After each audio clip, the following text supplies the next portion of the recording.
Apabila beliau sallallahu alaihi wasallam tidak suka, cukup ditinggalkan, selesai. Nah, sayangnya kita ini hidup di zaman komentator. Apa kata Fir'aun? Imma laki fana'am. Kalau buat kamu, ambil aja. Lihat, Fir'aun keras atau lunak? Keras, kasar, sombong, bengis, betul tidak? Kalahnya sama siapa?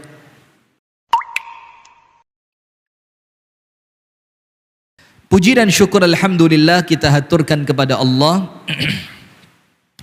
atas limpahan nikmat karunia Allah kepada kita semua, sehingga di siang hari ini, di hari Jumat, pada cuaca yang cukup,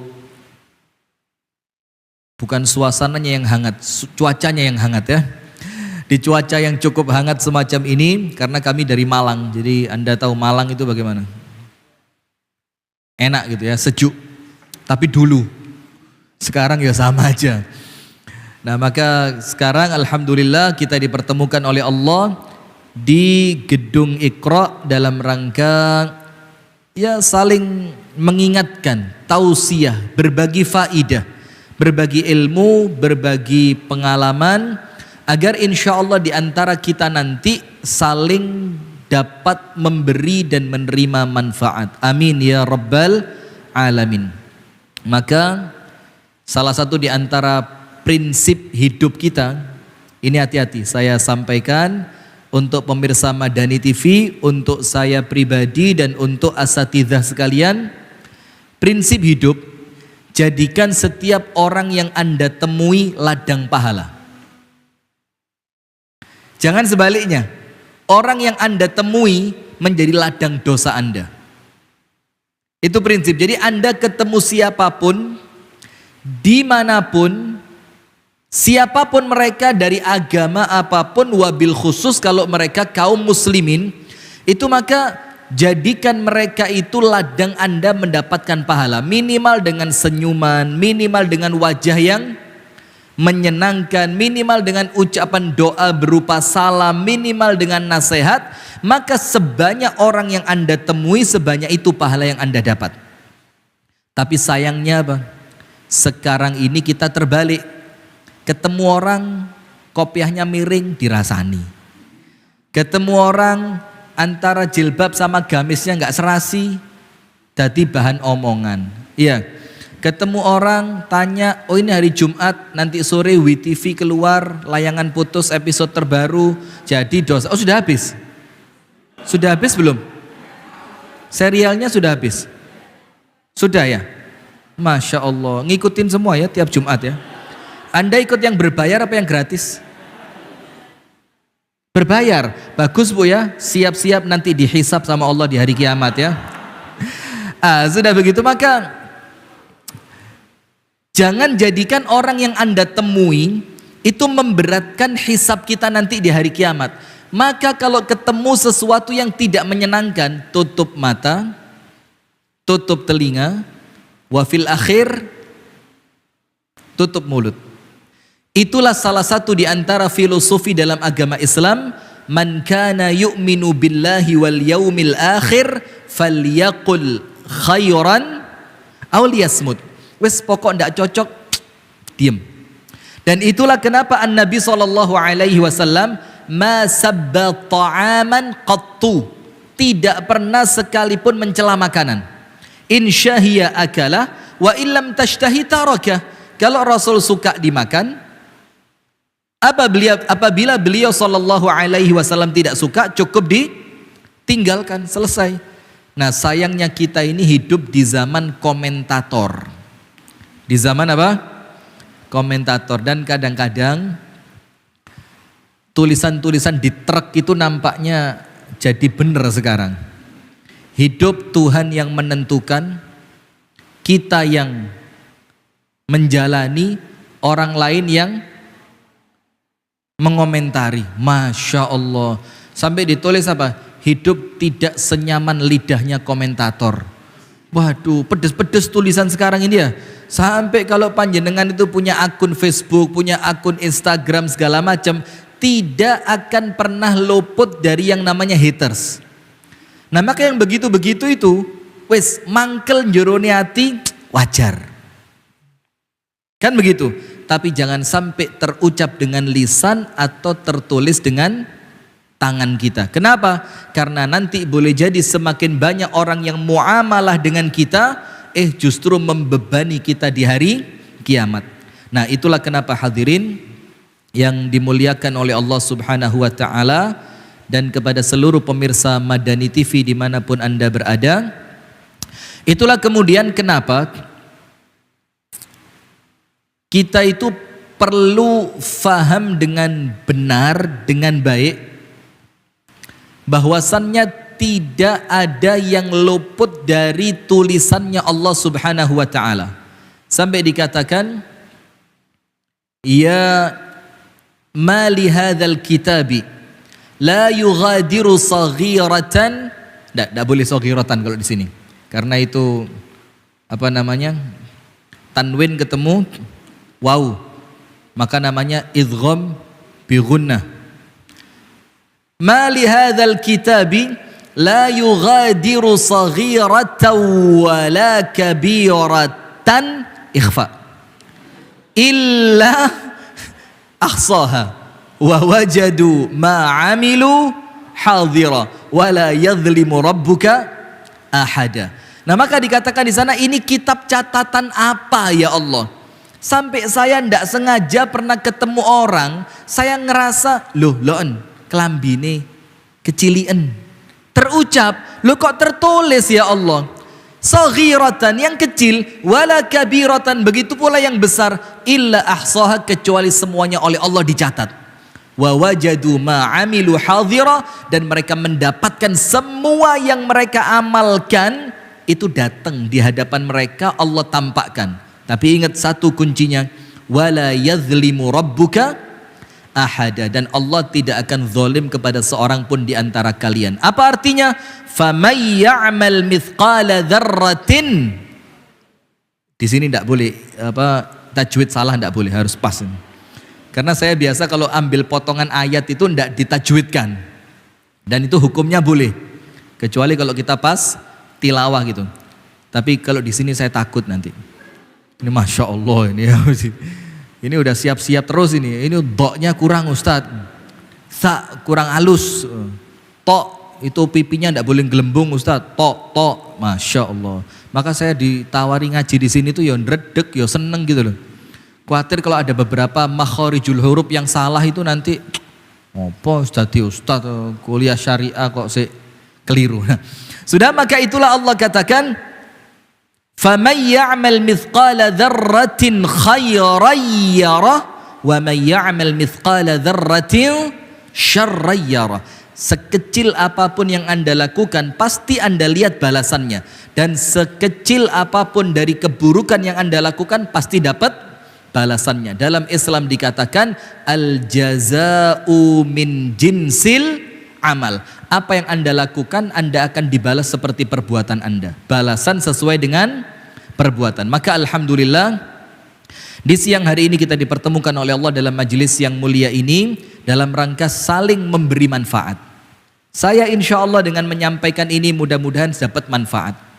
Dan hadirin sekalian dengan mendengarkan mudah-mudahan juga dapat manfaat. Tapi ingat, satu kunci pembuka orang dapat manfaat. Apa? Kunci pembuka orang bisa dapat manfaat dari siapapun yang dia temui. Lihat kalau husnudzon, lihat baru ngomong manfaat teh keluar. Ini belum banyak loh manfaatnya. Kalau manfaatnya banyak, tambah duren, tambah nanas, segala macam. Jazakumullah khair Ustaz, matur suwun. Saya boleh ingetin enggak? Boleh ingetin enggak? Boleh. Anda kabur mau diingetin. Jadi begini hadirin. Ini saya sampaikan di mana-mana, dan saya menyampaikan itu tidak pernah sing opo, tidak biasa. Menyuguhkan sesuatu itu bukan di kiri tapi di kanan. Kemudian kalau gelas ada cangkingannya seperti ini, itu ngeletakkannya bukan, tapi letakkan cangkingannya itu di sebelah kanan. Nah, itu panjenengan mungkin tidak dapat di sekolahan ya. Nah ini juga begitu, ini taruh sebelah kanan. Kecuali kalau saya bawa istri taruh kiri tidak apa-apa. Berhubung istri tidak dibawa, ya mungkin nanti cari di sini. Ya mungkin nanti ketika sudah fokus. Nah, maka itulah hadirin sekalian yang dirahmati oleh Allah. Ada satu kunci pembuka bagaimana setiap orang yang Anda temui Anda dapat manfaat dari dia. Apa kunci pembukanya? Ayo, Ustazah. Apa? Lu tidak apa-apa salah, paling saya suruh pulang kok. Apa kunci pembukanya ibu-ibu? Husnudzon. Apa? Husnudzon. Anda tak kasih contoh dua. Bahwasannya husnudzon atau suudzon pertama kali ketemu orang itu menjadikan ke depannya Anda bisa dapat manfaat atau Anda tidak dapat apapun. Yang pertama, Fir'aun kepada Nabi Musa. Nabi Musa oleh ibunya dihanyutkan di sungai Nil. Singkat cerita ditemukan oleh penjaga kerajaan Raja Fir'aun, dibawa masuk ke dalam istana, diberikan kepada Siti Asia. Dan Siti Asia, ibu-ibu perlu tahu, itu mohon maaf ya, ini bukan aib tapi ini kemuliaan buat beliau. Dia adalah perempuan yang Allah takdirkan mandul, tidak punya anak. Terus pertanyaan, itu kok ada cerita Masyitoh? Masyitoh tahu? Tukang sisir putri Raja Fir'aun. Lah ini putrinya siapa? Loh Masyitoh mandul kok.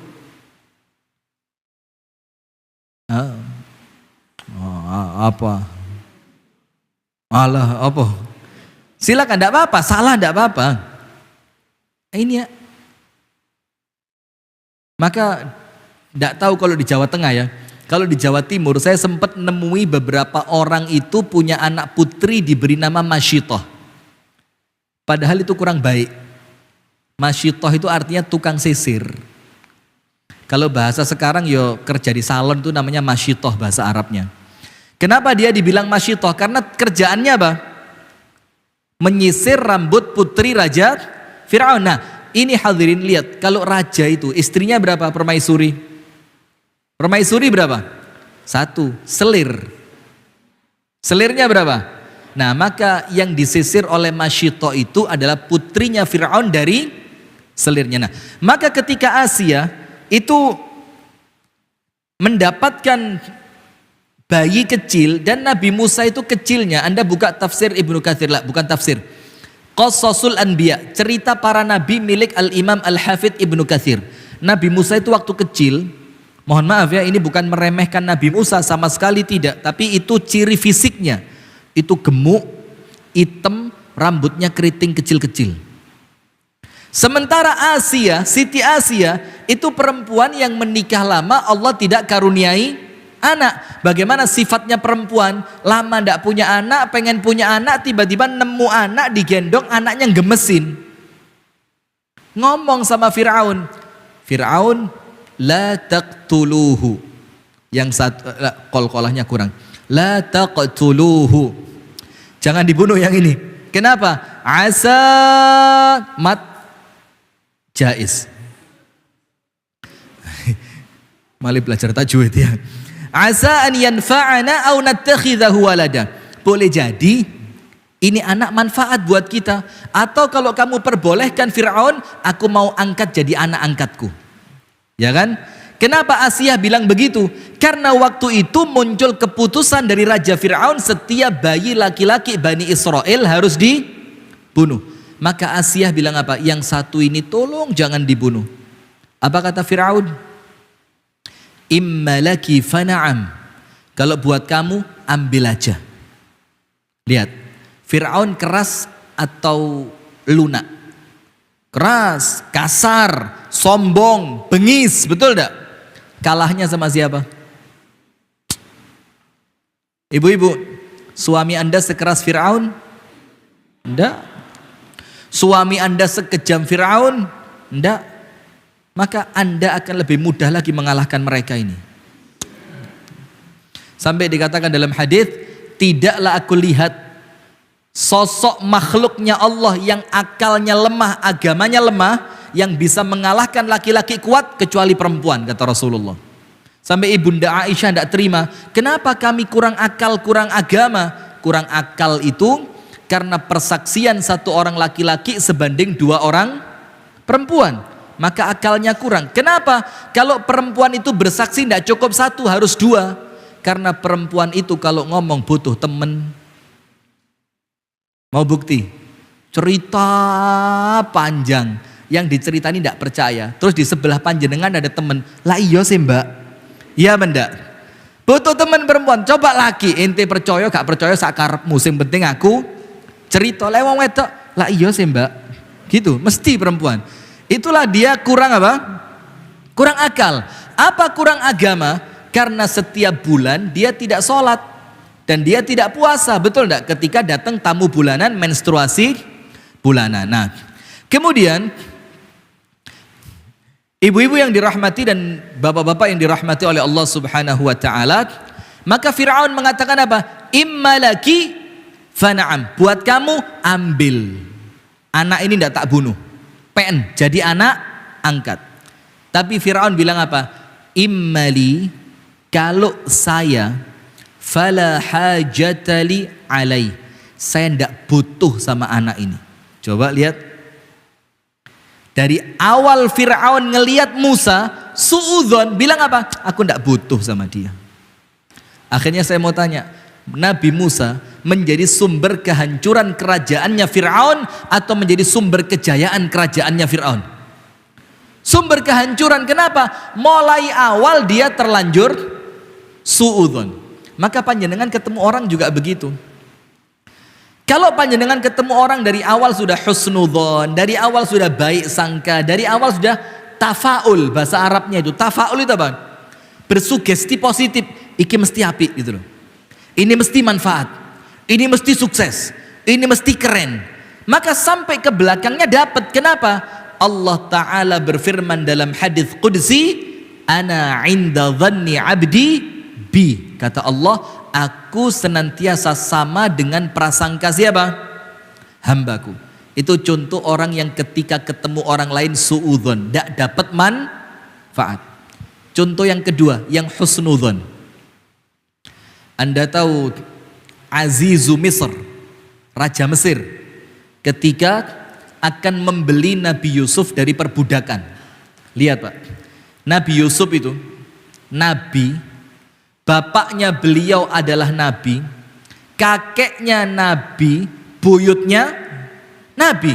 Yusuf bin Yakub bin Ishak bin Ibrahim. Tapi ketika di dunia, apa nilainya Nabi Yusuf? Wasyarauhu bithamanin bakhs. Dibeli oleh orang dengan harga apa? Bakhs. Bakhs itu recehan, ya, receh, tidak butuh gitu.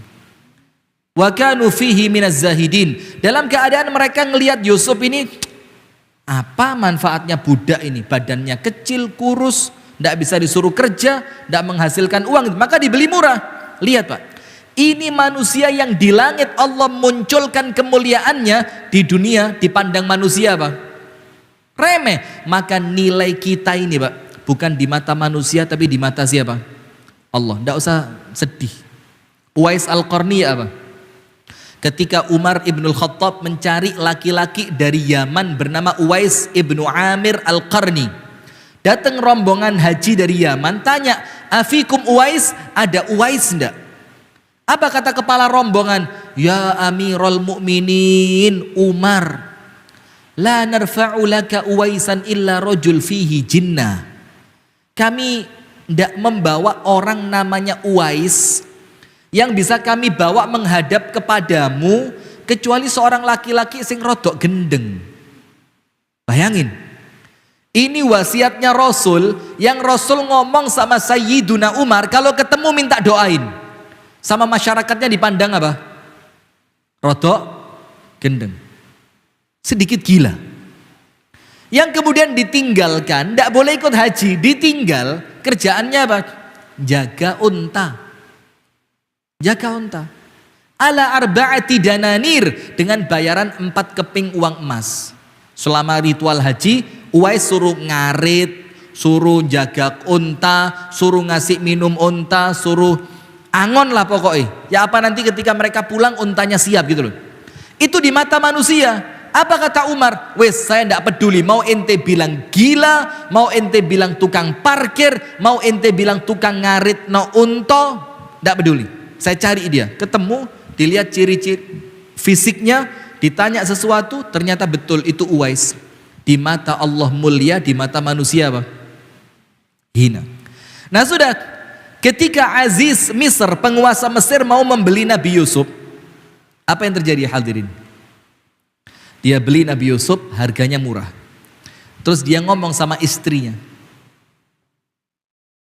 Dan omongan ini nanti yang menjadikan Yusuf salah satunya tidak, maaf ya, ini bahasanya untuk Nabi kurang pantas, tapi memang itu menghalangi Nabi Yusuf untuk berzina dengan Zulaikha.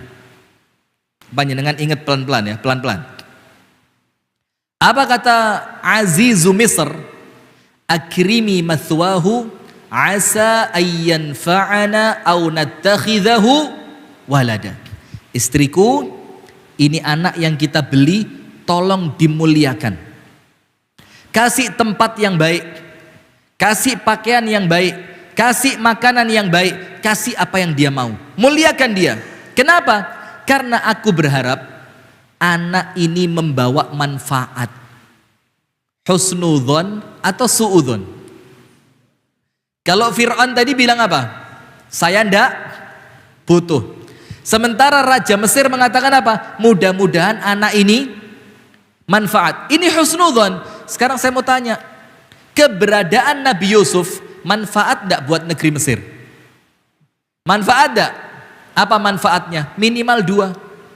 Nomor satu, setelah karena Allah Subhanahu wa ta'ala, maka karena penafsiran mimpi raja yang ditafsirkan oleh Yusuf, maka Mesir selamat dari masa apa? Paceklik, betul tidak?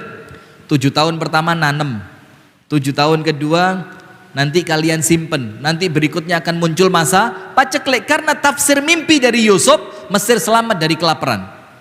Yang kedua, Nabi Yusuf menjadi bendahara yang amanah, bisa mengelola keuangan. Kenapa? Karena dari awal perjumpaannya sudah husnudzon. Termasuk ibu-ibu dan bapak-bapak, ustadz dan ustadzah yang ada di sini, ketika ngajar murid Iqra itu, ada satu yang nampaknya gak pinter-pinter. Temennya naik Iqra 2, dia Iqra 1. Temennya naik Iqra 4, dia turun Iqra 1. Temennya lulusan sampai juz amma, dia nyanyi perdamaian. Jangan-jangan mau jadi ustadz itu. Iya kan? Jangan-jangan mau jadi ustadz. Dan saya cerita tadi pagi sama Ustadz Ridwan Hamidi di Kutab Darussalam itu. Saya bilang, Ustadz, saya dari 5 bersaudara, itu saudara saya yang 4, itu semuanya bisa ngaji di tangan umi saya.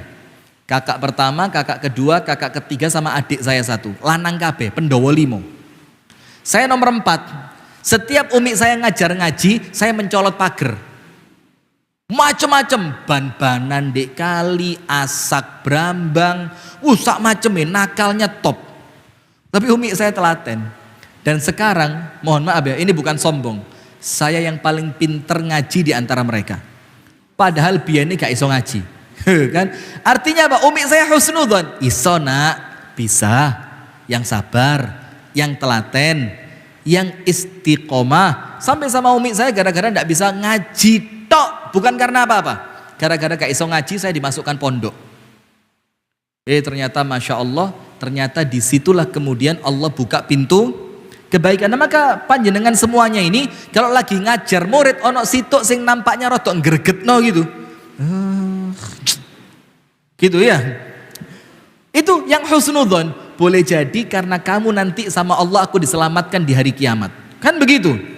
Boleh jadi nanti kamu yang membentengi aku dari panasnya api neraka. Boleh jadi nanti kalau kamu pinter ngaji, justru karena kamu sering ngaji, aku di alam kubur dapat kiriman pahalanya. Nah, sekarang saya mau sampaikan yang tadi, akrimi mathwahu asa an yanfa'ana au nattakhidhahu walada. Ini yang menjadikan Nabi Yusuf tidak akan berzina dengan Zulaikha, dan tidak mungkin. Anda tahu ketika Nabi Yusuf diganggu Zulaikha, Zulaikha bilang apa? Yusuf, hai talak. Hai talak itu apa? Hai talak itu artinya itu manggil orang untuk menyerahkan diri. Bahasa Jogjanya apa ya? Nyoh, nah itu loh, nyoh gitu loh. Dengan pakaian yang sangat minim, dengan kecantikan yang luar biasa, dengan aroma tubuh yang begitu menggoda, dalam keadaan rumah yang sangat mendukung, pintu yang terkunci semuanya. Nabi Yusuf bilang apa? Ma'adzallah, saya mohon perlindungan kepada Allah. Terus Nabi Yusuf bilang apa? Innahu Rabbi ahsana mathwai. Rabbi di sini artinya bukan Tuhanku, dia adalah tuanku. Maksudnya siapa? Raja Mesir yang dulu beli Yusuf. Innahu Rabbi ahsana mathwai, dia yang telah menempatkanku di tempat yang baik. Karena apa? Dulu waktu pertama kali dibeli, akrimi mathwahu, muliakan tempatnya dia. Maka Yusuf pandai berterima kasih, pandai berbalas budi. Mana mungkin laki-laki yang sebaik itu, dia memuliakan saya, dia membeli saya, dia menempatkanku di tempat yang baik, mana mungkin dia akan saya khianati, kemudian istrinya mau saya pacari, kan tidak mungkin. Nah itulah Pak, orang Islam begitu. Nah maka ini yang pertama dulu. Jadi kalau kepingin ketemu orang mesti dapat manfaat, kuncinya satu, apa? Husnudzon. Kamu pasti bawa manfaat buat saya, kamu pasti mendatangkan kebaikan. Insya Allah apa yang kita lakukan pasti Allah berikan kesuksesan. Maka sepanjang jalan insya Allah semuanya sukses. Hadirin sekalian yang dirahmati dan diberkahi oleh Allah Subhanahu wa taala, kita tadi janjian selesai jam 2:30 ya. Nah, sisa 8 menit. Ini muqaddimah aja belum khatam loh ini. Hadirin sekalian yang dirahmati dan diberkahi oleh Allah Subhanahu wa taala, dan kepada seluruh pemirsa Madani TV dimanapun Anda berada, sekali lagi untuk pemirsa Madani TV yang baru bergabung, kita sampaikan siang hari ini kita live dari Kota Gede Yogyakarta, dari tempat pusat dimunculkannya Iqra. Maka insya Allah tempat ini berkah, amin ya rabbal alamin. Hadirin sekalian, Allah Subhanahu wa taala berfirman, "Inna nahnu nazzalna dzikra wa inna lahu lahafizun." Allah taala berfirman, sesungguhnya kami nazzalna dzikra, yang telah menurunkan Al-Qur'an, dan kewajiban dan tugas kami untuk menjaga Al-Qur'an. Panjenengan tahu ada satu cerita di zaman Khalifah Harun Ar-Rasyid. Ada seorang laki-laki ahli khat. Apa khat itu apa? Kaligrafi. Ahli kaligrafi. Tulisannya keren banget. Oleh khalifah ditawari masuk Islam. Dikasih duit besar. Syaratnya apa? Dia menuliskan Al-Quran untuk kerajaan, untuk kekhilafahan. Tulis. Nanti kalau kamu sukses, tapi kalau kamu tidak masuk Islam tidak boleh. Ditawari duit besar, ditolak sama dia, tidak mau. Ternyata beberapa waktu kemudian, 5 tahun atau 7 tahun atau 10 tahun ke depan, Khalifah ketemu laki-laki yang dulu ditawari masuk Islam dengan uang tidak mau, ketemu di masjid. Loh, dulu saya tawarkan uang besar untuk masuk Islam dapat bayaran, malah tidak mau. Sekarang kok kelihatan dia di masjid. Ditanya sama Khalifah, ma qissatuk, kamu ini punya cerita apa? Gini Khalifah, dulu waktu kamu tawarkan saya masuk Islam untuk nulis Al-Quran dengan kepandaianku menulis, aku tolak. Kenapa? Karena aku tidak mau masuk Islam. Loh, terus sekarang kok bisa masuk Islam bagaimana? Tak cerita nih, begini ceritanya. Saya ini karena kepandaian saya dalam menulis kaligrafi, seni menulis itu, saya tulis berbagai macam kitab suci. Yang pertama saya tulis Taurat dengan tulisan terindah. Di atas kertas yang paling indah. Tapi satu, Dari Taurat itu ada yang saya kurangi, ada yang saya tambahi. Saya jual ke rohibnya Yahudi.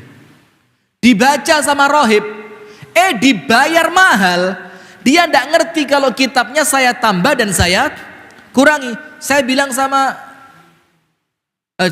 ke dalam hati saya, tidak mungkin nih kitab suci.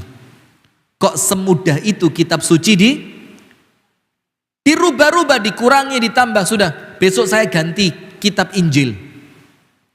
Saya tulis Injil min awalihi ila akhirihi, dari awalnya sampai terakhirnya, dari awal sampai akhir saya tulis.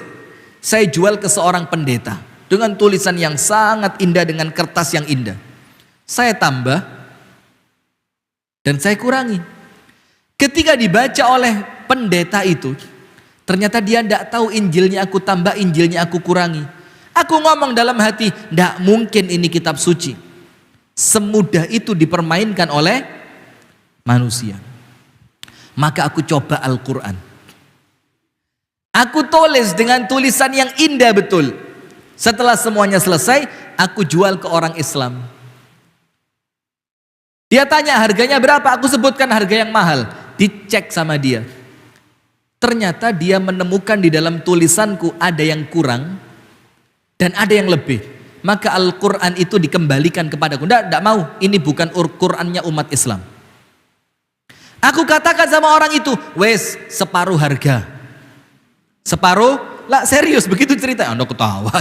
Serius ini, separuh harga, diskon 50%. Dibilang, tidak mau. Karena saya tidak butuh indah tulisannya, saya butuh bener isinya.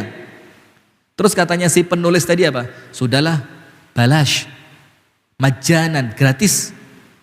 Katanya, loh kok gratis? Tidak mau. Karena apa? Ini bukan Quran saya yang kamu jual, bukan Qurannya umat Islam. Mulai hari itu, aku masuk Islam. Karena apa? Karena aku yakin ini betul-betul kitab suci. Karena tidak bisa diselewengkan, tidak bisa dikurangi, tidak bisa ditambahi. Nah, maka itulah salah satu di antara makna, dan kamilah yaitu Allah yang akan menjaganya. Nah, sekarang lihat hadirin sekalian. Dan pemirsa Madani TV dimanapun Anda berada. Sekarang saya mau tanya, bagaimana cara Allah menjaga Al-Quran? Kan Allah turunkan Al-Quran. Allah jadikan Al-Quran itu dengan jaminan dari Allah bahwa dia terjaga. Sekarang bagaimana Allah menjaganya?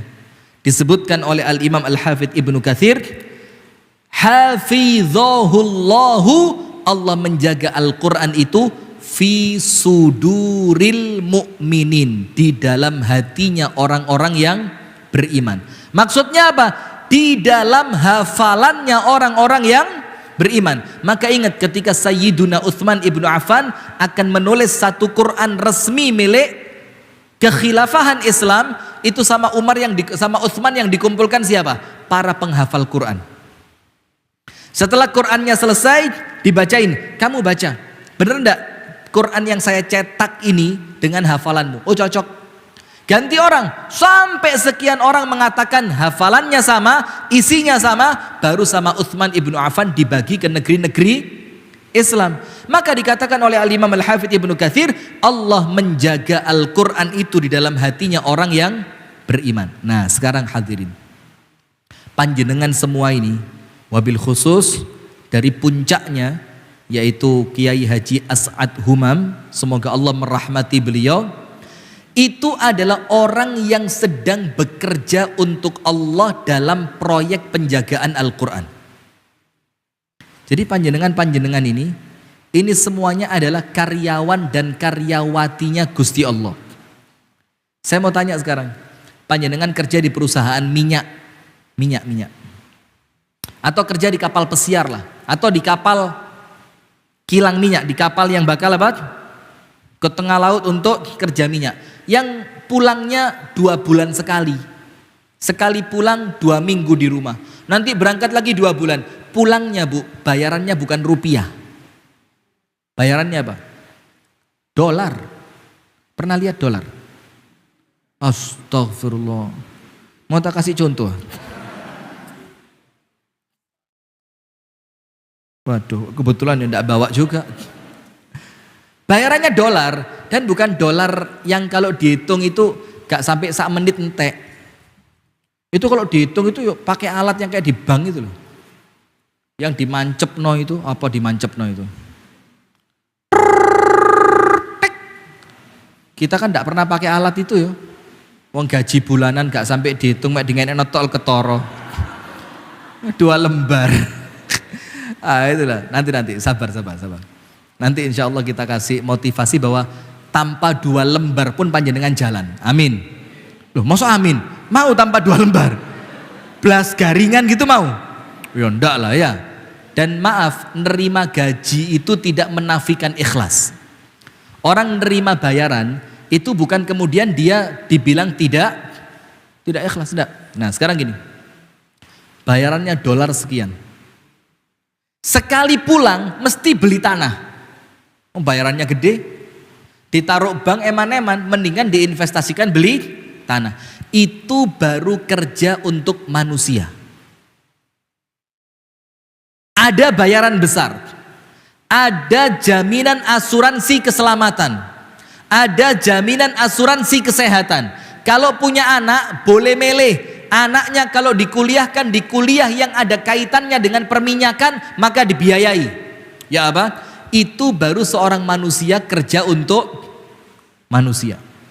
Sementara panjenengan semua ini yang ada di Angkatan Muda Iqra, Angkatan Muda Masjid dan Musola, Yayasan Tim Tadarus Angkatan Muda Masjid dan Musola Yogyakarta, gitu kan? AMM Yogyakarta. Itu panjenengan ini kerjanya sama Allah. Dan lihat, panjenengan tahu makna Allah Ar-Rahman Ar-Rahim, Maha Pengasih, Maha Penyayang. Apa makna dalam kitab-kitab tafsirnya para ulama? Allah Ar-Rahman Ar-Rahim maknanya apa? Allahu, dialah Allah, idza a'ta adhash. Ketika memberi, pemberiannya itu dahsyat. Ketika memberi apa? Pemberiannya itu dahsyat. Tapi kapan? Ingat, orang kerja sama Allah tidak boleh buru-buru minta bayaran. Siap? Siap? Orang, serius. Orang kerja sama Allah tidak boleh buru-buru minta bayaran. Seperti mohon maaf yang lagi rame sekarang. Dan saya tidak nyalain ustadznya. Yo ndak nyalain jamaahnya juga, yo nampaknya dua-duanya ada peluang salahnya gitu loh. Nanti dulu, jangan nyebut nama, live televisi loh ini, masya Allah. Ini kena KPI nanti tit gitu. Waduh, ini jangan-jangan gedungnya ditutup bulan depan ini. Jangan sampai loh, ndak guyon, ndak. Live bagaimana ngeditnya, ndak denger. Begini, jangan seperti yang sekarang lagi muncul minta bayaran di dunia. Penter dilepas, ngenteni Pajero. Betul yang panjenengan bilang tadi. Jadi tidak apa-apa kalau nanti Penter hilang, Pajero datang. Ini repot. Kenapa? Apanya 10? Iya, 1 kali 10 itu paling dikit katanya. Bisa sampai 700, bisa sampai tidak terhingga, masya Allah. Loh sama, masya Allah. Subscribe juga, masya Allah. Buang-buang duit kita ya, buang-buang kuota, tidak ada manfaatnya yang kita lihat. Nah sudah hadirin, apa yang terjadi? Itu temennya Iqbal itu, tiap hari bongkar itu terus. Tolong bar, selalu tobat. Sudah, apa yang terjadi ibu-ibu sekalian? Orang itu kalau kerjanya sama Allah, jangan sampai amal akhirat digunakan untuk cari dunia. Contohnya apa? Amal akhirat dipakai untuk cari dunia. Maaf betul ya. Memang benar. Di dalam hadis salah seorang sahabat Nabi, yaitu Ubay ibnu Ka'ab radhiyallahu ta'ala anhu, Ubay bin Ka'ab itu mendengarkan dari Rasul, apabila orang banyak bersolawat oleh Allah, dia akan dikasih 2 perkara minimal. Nomor 1, tukfahammuk, semua yang anda inginkan sama Allah dikasih. Yang kedua, wa yughfar laka dzambuk, semua dosa panjenengan sama Allah dihapus. Ya kan? Berarti apapun yang kita inginkan dengan keberkahan sholawat oleh Allah akan diapain? Diberi. Tapi boleh enggak ngelihat mobil mewah? Sholawatin aja. Loh, kok sholawat jadinya murah banget? Sholawat hanya untuk ngejar mobil? Itu malah tidak boleh, karena Allah menjadikan sholawat itu innallaha wa malaikatahu yusalluna ala nabi. Loh, Allah dan para malaikat bersolawat, masa Allah butuh mobil? Masa Allah kepingin gedung mewah? Masa Allah kepingin, na'udzubillah, kepingin apa gitu? Nah, malaikat itu tidak punya nafsu, tidak ada keinginan. Nah, maka dengan itu Allah ingin menggabungkan kita dalam kemuliaan salawat. Innallaha wa malaikatahu yusalluna 'alan nabi. Ya ayyuhalladzina amanu sallu 'alaihi wa sallimu taslima. Kita disuruh salawat. Bukan karena salawat itu narik mobil mewah, salawatin aja. Masuk mall ada promosi mobil baru, mobil listrik. Sudah ada yang punya di sini? Saya mau pinjem nih. Belum ada yang punya. Buat foto ya lumayan, fotonya ditulisi sholawat buline. Allahumma sholli ala Muhammad. Terus foto di mall, di depan mobil mewah tadi, ceret. Atau bikin video dipasang di story. Kita sholawatin dulu pemirsa. Ini kok murah banget nampaknya sholawat. Maka Allah bikin sholawat itu untuk amal akhirat. Sekarang pertanyaan, kenapa kemudian orang-orang yang beriman, orang-orang yang kerja untuk Allah semacam panjenengan itu tidak boleh cepat-cepat minta bayaran di dunia? Kenapa? Kenapa? Ustazah? Mau dolar? Coba kenapa ibu-ibu yang dirahmati oleh Allah? Kenapa? Tidak boleh cepat-cepat minta bayaran di dunia? Betul. Sudah jawab tuh tadi? Oh belum. Kok nampaknya kayak jawab gitu. Nomor 1, ingat ayatnya. Ciri-ciri orang beriman dan bertakwa kepada Allah, alladzina yu'minuna bil ghaib, yaitu orang-orang yang beriman dengan apa? Perkara yang gaib. Sementara saya mau tanya, pahala itu gaib atau nyata? Gaib atau nyata? Anda sholat tadi Jumatan enggak? Jumatan. Ibu-ibu? Astagfirullahaladzim. Sudah sholat zuhur? Prei. Perempuan ada yang gitu kok. Padahal enggak prei loh. Itu ketika diajak temannya sholat, Mbak ayo wis adzan, prei. Lo mosok ya dicek ini. Kan ya gak mungkin. Ya kan gak lucu. Mosok ayo ngaku yang pernah begitu. Jangan bohong, Jumat-Jumat loh ini. Bahaya ini. Pray. Kudu pray. Males. Nah sudah. Mau ngomong apa tadi? Iya, gaib pahala. Sholat Jumat. Atau kalau yang putri tadi sholat zuhur. Kan kalau sholat berjamaah pahalanya berapa? 27 derajat. Sampai oleh para ulama 27 itu dirinci. Langkahnya, tahiyatul masjidnya, zikirnya, nunggu waktu sholatnya, ketemu orang Islamnya, duduknya, macam-macam sampai 27. Dibandingkan sholat sendirian di rumah. Sekarang saya mau tanya, yang habis Jumatan tadi loh, mana pahalanya? Mana?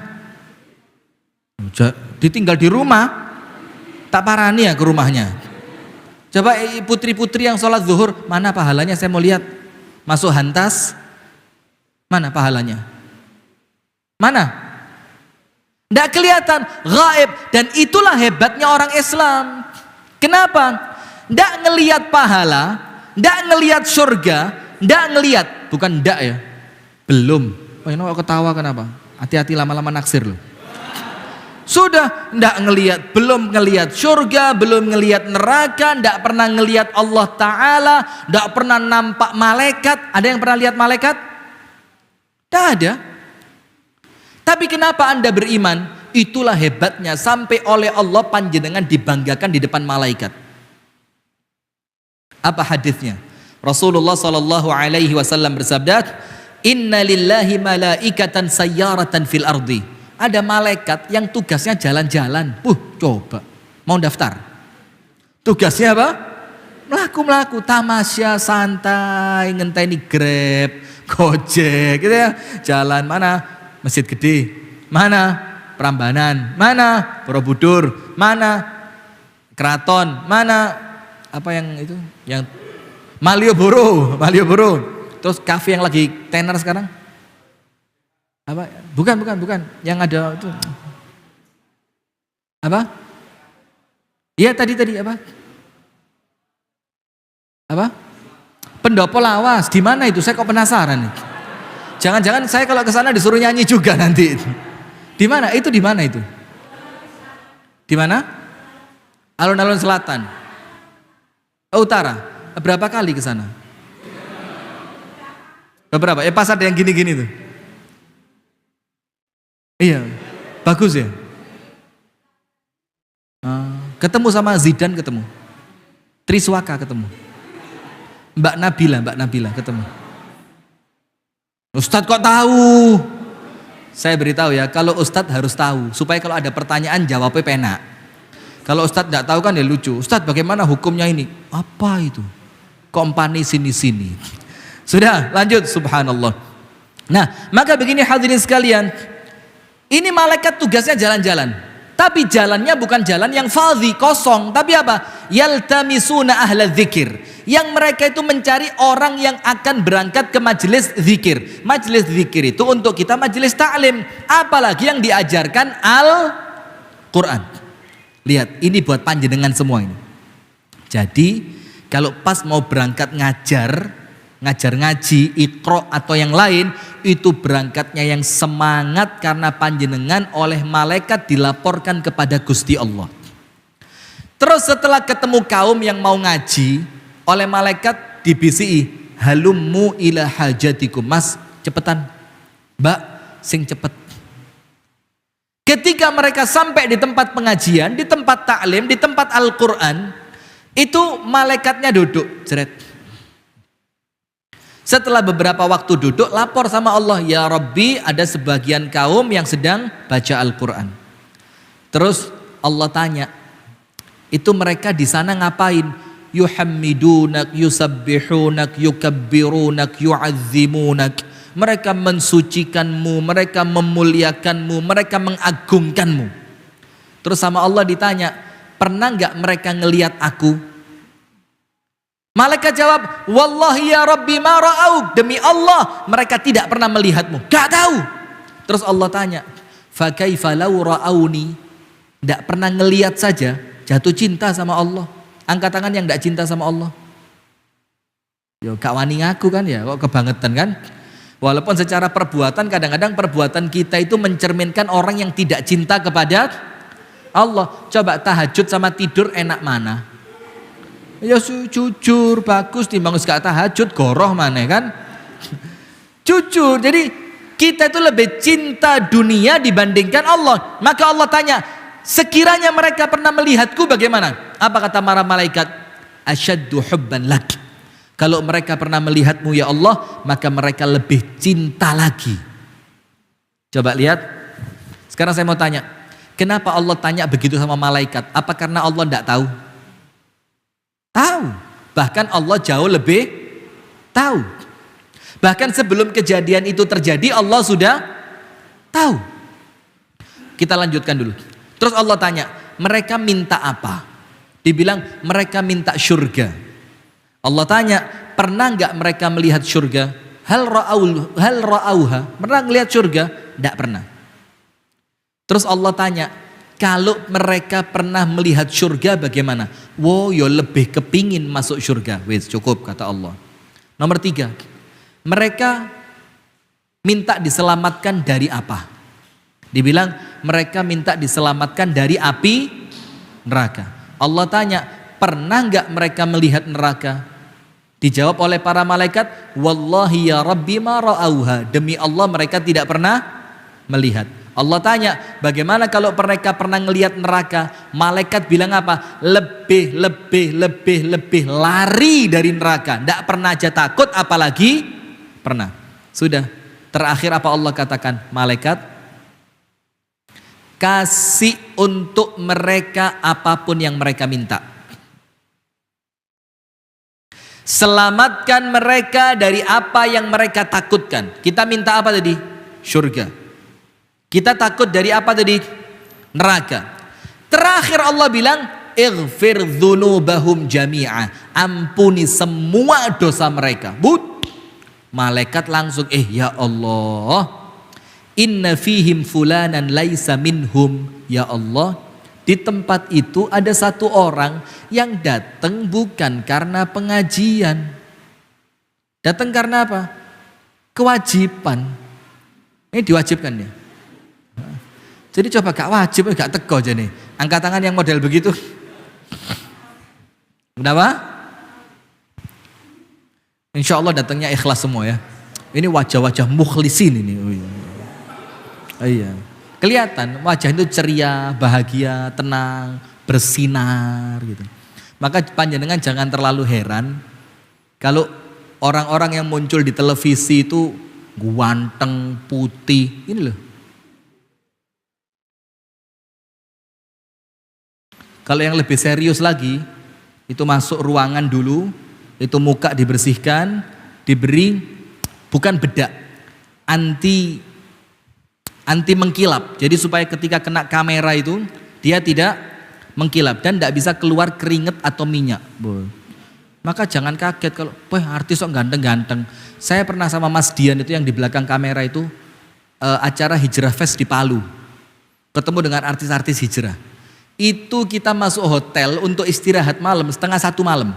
Baru masuk setelah acara macam-macam diundang makan, 1:30. 3:30 subuh sudah di lobi untuk penerbangan pulang ke Jawa. Kita ini meripat wis kaya doro gak turu seminggu. Serius, wis meripat iki rasanya kok gak ono beleke padahal. Kayak penuh kaya kebek no. Jadi artis-artis hijrah turun. Dung. Mukanya kayak lampu. Ternyata modalnya mahal. Tahu? Terus yang skincare. Panjenengan enggak usah skincare, wudu aja sing kena. Tapi wudunya nggak banyu gamping. Sudah, astagfirullahaladzim. Lanjut. Apa Allah katakan hadirin? Ampuni mereka semua. Malaikat bilang, ya Rob, jangan semua. Oke, tapi satu orang jangan. Kenapa? Yang satu itu datang bukan untuk ngaji. Misalkan karena mau janjian sama orang. Misalkan kalau ini masjid kebetulan di luar hujan, dia kepingin berteduh. Misalkan karena ada orang yang punya utang, ternyata orang yang utang di pengajian, daripada melintut terus ngilang, datang aja ke pengajian. Apa kata Allah? Ampuni dia juga. Kenapa begitu? Innahum qaumun la yashqa bihim jalisuhum. Mereka itu suatu kaum yang tidak mungkin kecewa orang yang kumpul bareng mereka. Nah, sekarang kita kembali. Kenapa Allah tanya begitu kepada para malaikat? Mereka ngapain? Mereka minta apa? Mereka takut apa? Karena zaman dulu malaikat meremehkan panjenengan. Ketika Allah mau menciptakan manusia, apa kata malaikat? Ataj'alu fiha man yufsidu fiha wa yasfikud dima. Dima apa hukum tajwidnya? Mat wajib. Masya Allah. Karena mat ketemu hamzah ya dalam satu kata. Masya Allah.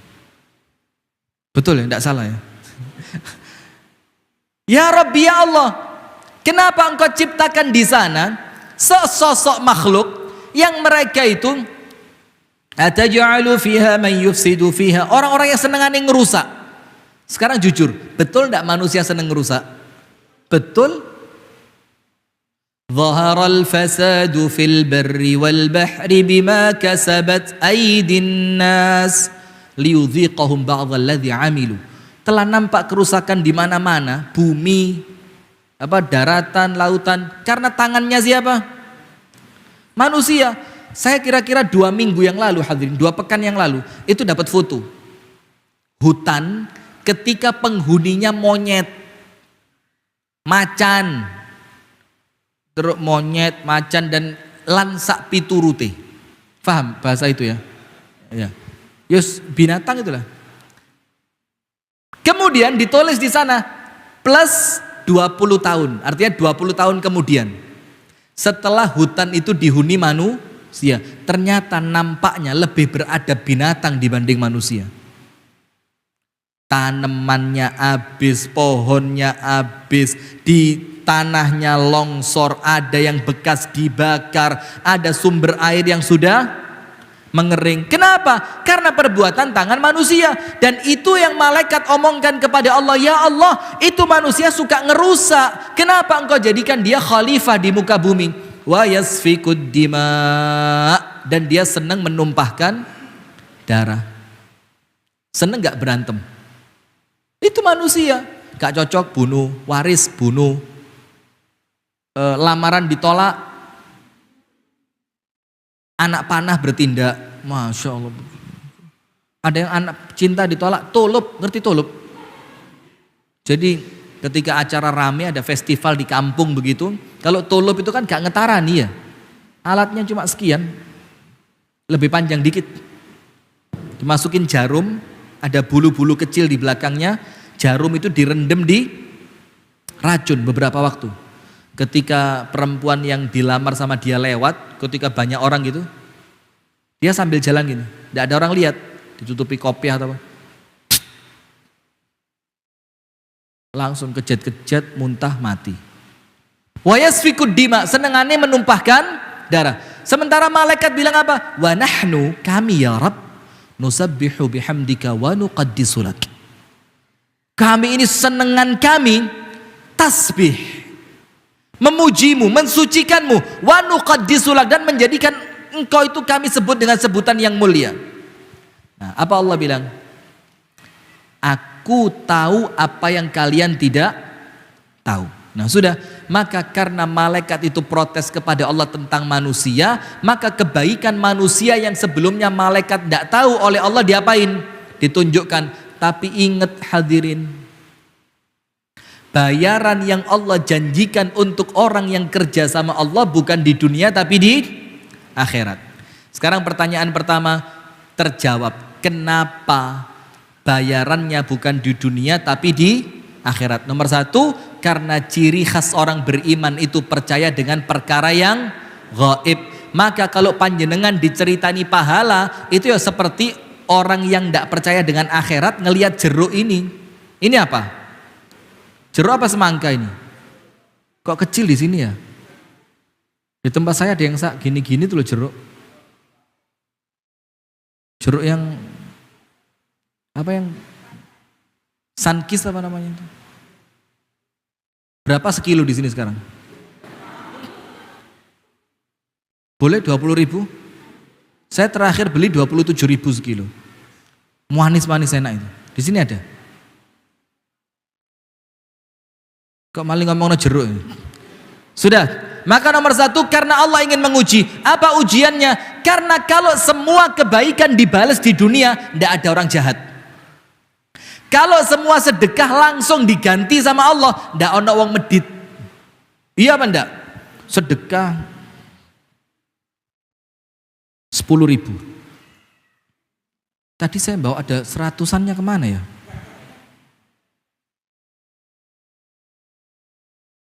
Oh jangan, pinjem, diikhlaskan aja pinjem. Isin sama Ustadz kok dipinjem. Sedekah 10.000 Jumatan. Tromol Jumat, kok tromol apa di sini namanya? Kotak Jumat lewat. Sebelum masuk itu, iki leping 10, 100. Wes bismillah wes, kayak malam mingguan mumpung wes Jumat.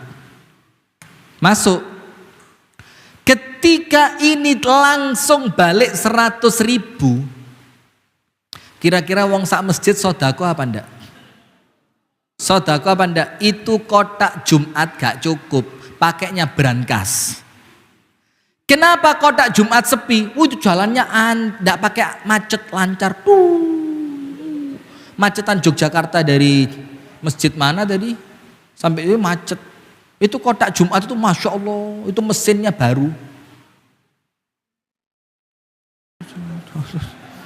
Tidak ada halangan sama sekali. Ini tol betulan, jalan bebas hambatan nih. Kita ngeliat tuh bingung. Ini kota kok suaranya ngebut heram. Kayaknya mandek belas krek dek. Tidak ada krek. Sampai itu 25 soft, mulai soft nomor 1 sampai soft 25, itu tidak sampai 5 menit beres. Terus takmirnya enak, gak kesel lek ngitung. Karena lek kabeh ngiseni kesian takmir kesel lek ngitung karena isinya bukan uang warna merah, abu-abu. Maka saya sering ngomong sama takmir masjid ketika ngitung kotak tromol Jumat itu, saya bilang, Pak takmir, daripada panjenengan capek yang dihitung 2, merah dan biru, itu aja. Abu-abu dikira-kira ae. Tuas ngitungnya kesel. Wes panjenengan tahu, bukan cuma kesel loh. Orang itu kalau sedekahnya 2.000 itu ngelempitnya sampai begini.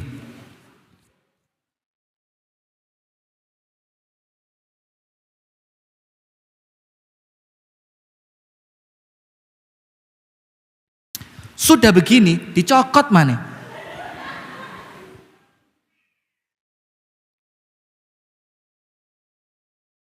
Itu 2.000 lek ngelente, iya Allah.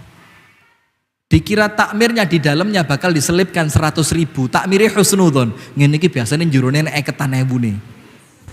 Sudah dibuka pelan-pelan gitu, kuatir suwe.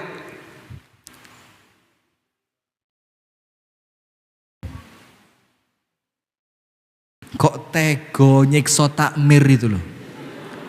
Panjenengan karuan gak usah sodako. Iya, 2.000 lah ngelempit bae koyok sok ikhlas. Perempuan nek sedekah ya apa? Jilbabnya diangkat. Iya apa ndak? Perempuan kalau mau masuk kotak amal, mau masukin jilbabnya diginiin. Itu kotak amal di dalam jilbabnya dia. Contoh lo. Sampean kira 100.000 itu? Gak ngiseni. Kenapa? Malah jopok jangan-jangan. Saya jadi khawatir. Karena begini-begini itu biasanya sebab pengalaman. Sudah. Loh Ustadz kok tahu? Lah kan kita kan ngisi pengajian putri. Wes ngomongin alon-alon gitu. Sek muni klutik, aduh itu jerone hati kayak dia, kok ya muni alon-alon ini ketoran di sore gak ada kertasnya blas ini. Maka kotak amal itu bagusnya apa? Di bawahnya kasih ono karpet, sehingga kalau ada yang masukin 500, 1.000 yang koin itu gak muni klotak, minimal tek, nah gitu dong lo. Cek sing ngisani gak izin, wes sudah lanjut fokus, kurang 2 menit. Sudah hadirin, maka Allah itu menguji bagaimana keimanan kita. Karena apa? Itulah yang membedakan orang beriman dengan orang yang tidak beriman. Kalau dia beriman, dia yakin sedekah sekarang, panen di mana? Akhirat. Kedua, kenapa bayaran untuk orang yang kerja untuk Allah tidak dibayar di dunia? Coba, kenapa? Bukan bayaran amplop yang panjenengan terima loh ya, itu bukan dari Allah, dari manusia. Dari Allah nanti di akhirat. Kenapa tidak dikasih di dunia? Nomor 1, ngetes keyakinan atas perkara yang gaib. Yang kedua, ayo yang bisa jawab umroh. Ayo, yang bisa jawab umroh. Saya tidak bilang saya kasih umroh loh ya. Saya bilang, saya bisa jawab mudah-mudahan umroh. Ayo, kenapa? Karena tidak ada harga yang pantas untuk pekerjanya Allah ketika dibayarkan di dunia. Tidak ada bayaran yang pantas. Apa coba yang paling mahal? Mobil Alphard? Tidak pantas, terlalu kecil. Terlalu kecil. maka sesuatu yang besar itu tidak mungkin akan Allah berikan di dunia yang kecil. Sesuatu yang mulia tidak mungkin Allah berikan kepada Anda di dunia yang hina. Sesuatu yang luar biasa, Masya Allah Mbak, hati-hati tangannya. Sesuatu yang luar biasa tidak akan Allah berikan di tempat yang biasa-biasa saja. Coba berlian, ada berlian kotaknya bungkusnya koran bekas. Berlian dibungkus koran bekas ada? Tidak ada.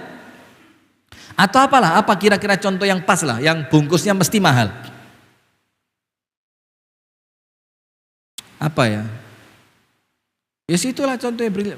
Kan nggak mungkin berlian dibungkus pakai kotak bekas foto caleg. Kapian caleg ya. Kelarangan berlian gitu.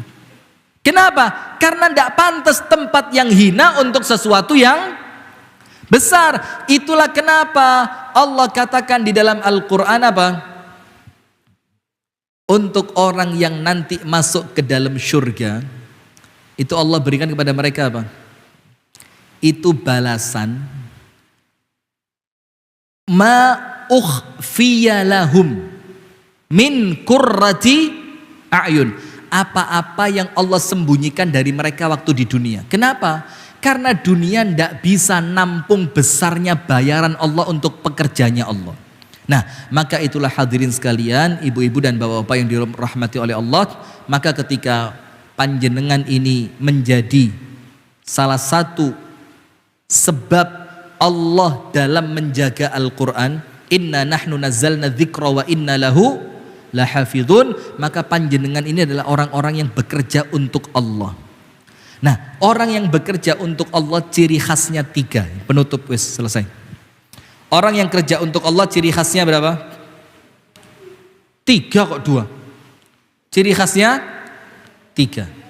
5, jangan gini aja biar pas. Nomor 1, la yakhafuna fillahi laumata laim. Apa itu? Tidak pernah mundur karena hinaan manusia dan tidak terbang karena pujian manusia. Itu ciri khas pekerjanya Allah. Dihina, sakarepmu aku kerja gawe Gusti Allah kok sampai sing protes gitu. Apa mek ngono tok, bayarane cilik, sepeda motor kan biyen gak ganti-ganti. Lho ya babano. Biarin. Atau dipuji, Masya Allah ya, Iqra ini adalah apa metode yang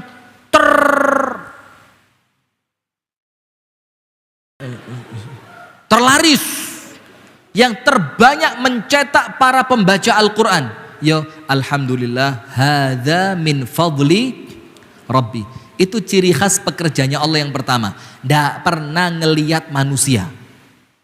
Dinyek sakarepmu, dipuji gak sombong. Nomor 2, istiqomah. Tidak ada pekerjanya Allah seperti pekerja yang mogok kerja. Ada pekerjanya Allah, kenapa? Karena gaji tidak sesuai UMR. Kenapa mogok kerja? Karena hari ini hari buruh nasional dan saya buruhnya Gusti Allah, minta libur sehari, tidak pakai sholat, tidak pakai ngaji, tidak pakai wudhu, tidak pakai baju. Kan tidak lucu. Pekerjanya Allah itu ciri khasnya apa? Istiqamah. Panjenengan lihat, ala inna awliya Allahi la khawfun alaihim wa la hum yahzanun alladzina amanu wa kanu yattaqun. Kekasih-kekasihnya Allah itu tidak pernah takut, tidak pernah sedih. Siapa mereka? Orang yang terus iman, orang yang terus takwa. Terus kalau istiqomah dapat apa? Innalladzina qalu rabbuna Allahu thumma istaqamu tatanazzalu alaihimul malaika. Ketika panjenengan akan meninggal dunia, malaikat silih berganti turun nyemangati panjenengan. Cayum, cemumut kakak gitu. Malaikat itu nyemangati itu. Jangan takut kakak, itu lenggenmu surga, siap gitu. Tatanazzalu alaihimul malaikatu alla takhafu wa la tahzanu wa abshiru bil jannati allati kuntum tu'adun. dan sebentar lagi panjenengan pindah ke surga. Nahnu awliyaukum fil hayatid dunya wa fil akhirah. Kami, kata Allah, pelindungmu ketika masih di dunia dan nanti kalau kamu sampai setelah kematian di akhirat. Walakum fiha ma tashtahi anfusukum walakum fiha ma tad'un. Kamu apapun yang kamu ingin Allah kasih. Di surga atau di dunia? Di surga atau di dunia? Di surga atau di dunia? Di surga. Nuzulam min ghafurir rahim. Hidangan dari Allah yang pengampun, yang penyayang. Ciri khas yang ketiga. Nomor 1, tidak pernah takut dengan omongan manusia.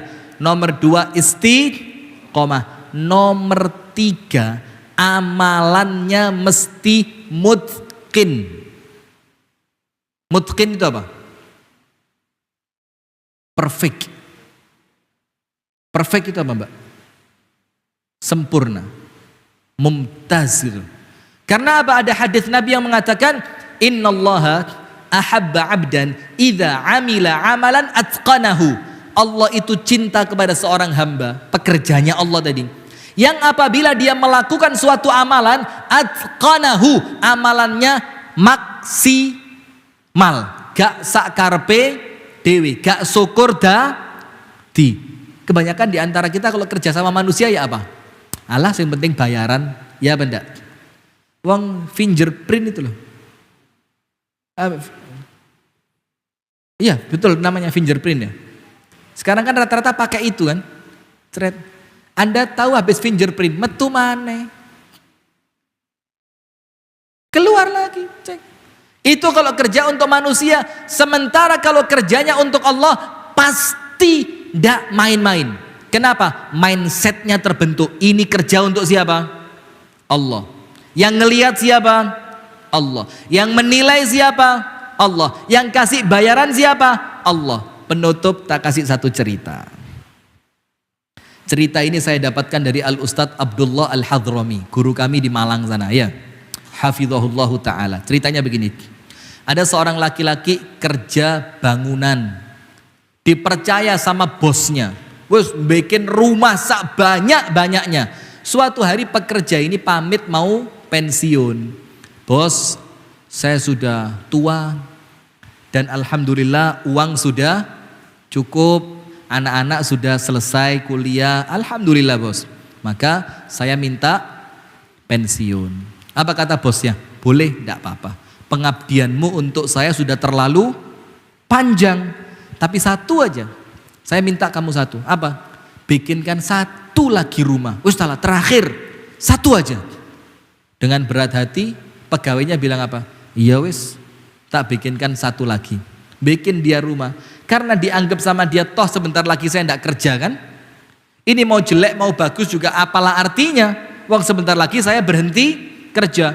Akhirnya karena itu dianggap pekerjaan terakhir yang dia tidak punya kaitannya dengan rumah itu, dikerjakan asal-asalan. Temboknya miring, tekelnya bengkong, gentengnya tidak rapi, segala macam, cor-corannya banyak yang tidak kokoh. Sudah dipikir sama dia, yang penting cepat selesai. Setelah itu istirahat, pensiun, menghabiskan hari tua bersama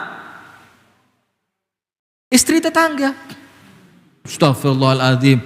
Bersama anak dan istri sama cucu segala macam. Sudah. Setelah selesai datang ke bosnya. Bos selesai bos. Nah, bosnya kaget. Tuh kok cepet tumben? Iya bos, kan saya mau istirahat bos. Jadi ya dibikin cepet aja lah, biar istirahatnya cepet. Terus bosnya bilang apa? Ya sudah, ini saya sudah niat dari awal bahwa rumah yang terakhir kamu bangun aku hadiahkan buat kamu. Ya apa? Getun? Menyesal apa enggak? Menyesal apa enggak? Karena dia menganggap kerjanya untuk siapa? Untuk siapa? Manusia. Coba dia ikhlaskan karena Allah, diawasi Allah, dilihat Allah, dinilai Allah, dibayar Allah, maka amalannya pasti keren. Maka Ustadz dan Ustadzah Iqra ini adalah orang yang insya Allah paling keren kerjaannya. Amin. Karena apa? Panjenengan bayaran dari manusia itu cuma bonus. Bayaran aslinya kelak di hari kiamat di sisi Allah Subhanahu wa ta'ala. Itu yang dapat kami sampaikan. Mudah-mudahan ada manfaatnya. Kurang lebihnya mohon maaf, dan saya mohon maaf ya kalau ada candaan-candaan yang kurang bagus ya. Ada ucapan-ucapan yang mungkin kasar, kurang berkenan, kurang pas ya. Kenapa kita minta maaf? Karena khawatir setelah ini bisa jadi tidak ketemu lagi kan. Boleh jadi saya pulang panjenengan meninggal,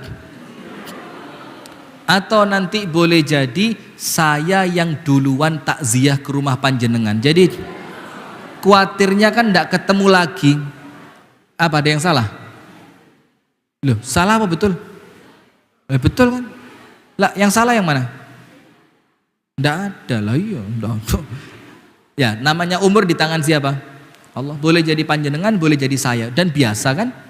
Wong meninggal itu bukan masalah besar. Yang jadi masalah itu bagaimana keadaan kita setelah meninggal. Kalau meninggal itu semua orang bakal pasti meninggal. Maka daripada nanti tidak selesai di sini, sementara saya belum tentu ketemu lagi dengan panjenengan, tidak bisa minta maaf, akhirnya urusannya nyangkut di akhirat, waduh berat ya. Jadi saya mohon maaf kalau ada salah-salah, kalau ada kurang-kurangnya, bercanda yang keterlaluan.